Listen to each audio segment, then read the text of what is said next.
মাননীয় প্রধান উপদেষ্টা, আপনি বাঁচবেন কয়দিন বলেন? আপনার এত বয়স হয়েছে, বাংলাদেশের গড়ে উঠছে প্রায় 20 বছর বেশি পাচ্ছেন।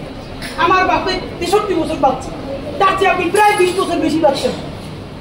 মাঝে মধ্যে মৃত্যু বেঁচে থাকার চেয়ে অধিক মাননীয় প্রধান উপদেষ্টা।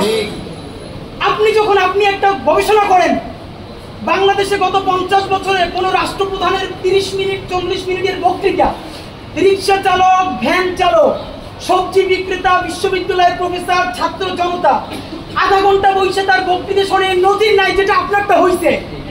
এটা কিন্তু আপনার চেহারা দেখে না, আপনি রাজনৈতিক দল করছিলেন, ফেরও করছেন, কিন্তু এইবার যে আপনার এই বাংলাদেশের পক্ষে হৃদয় নিংড়ে ভালোবাসা, আপনি যখন বক্তৃতা করেন আপনি আর্টিফিশিয়াল কিছু বলেন না, কিন্তু আপনি যখন ঘোষণাপত্র করলেন আপনার চেহারা আর্টিফিশিয়াল ছাপ।